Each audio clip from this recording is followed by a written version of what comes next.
Students, پچھلے سبق میں ہم نے علم بدیع، ثنایا اور بدائع کی تفصیلات ہم نے پڑھی تھیں اور سمجھا تھا۔ اس کے بعد پھر ہم نے تجنیس کے بارے میں پڑھا۔ آج ہم لوگ ایک دوسرا جز ثنایا بدائع کا دوسرا حصہ یعنی دوسرا جو لف وہ نشر پڑھیں گے۔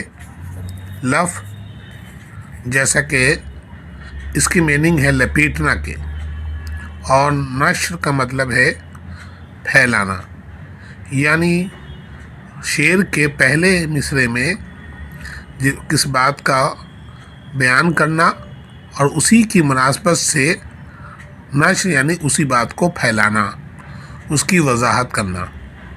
تو اب شعر دیکھیے، شعر پڑھیے۔ نہ ہمت نہ دل ہے، نہ قسمت نہ آنکھیں، نہ ڈھونڈا نہ سمجھا نہ پایا نہ دیکھا۔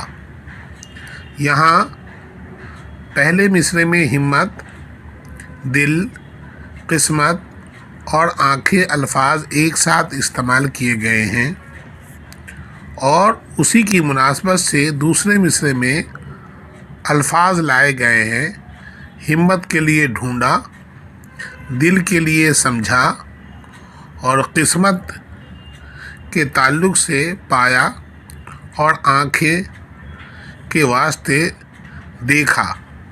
شعر میں اس سے معنوی خوبی پیدا ہو گئی ہے، یعنی پہلے مصرعے میں جن الفاظوں کو لایا گیا مختصر کر کے، دوسرے مصرعے میں اسی کی مناسبت سے اس کی تشریح اور وضاحت کی گئی۔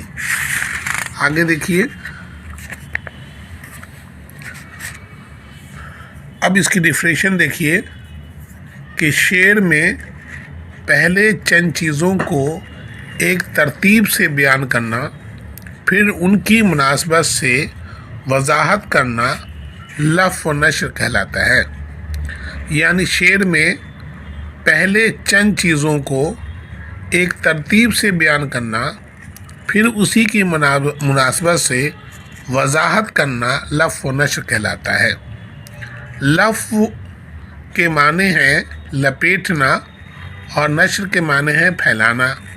جیسا کہ پہلے مصرعے میں چند چیزوں کو ایک ترتیب سے بیان کیا گیا اور یہ لف ہے، پھر اس کی مناسبت سے دوسرے مصرعے میں بات کو پھیلایا گیا، یہ نشر ہے۔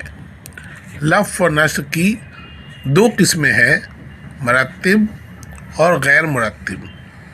لف و نشر مرتب سے مراد یہ ہے کہ پہلے مصرعے میں الفاظ کی جو ترتیب ہو اسی نسبت سے دوسرے مصرعے میں وضاحت کی جائے، جیسے اوپر کے شعر میں آپ نے دیکھا۔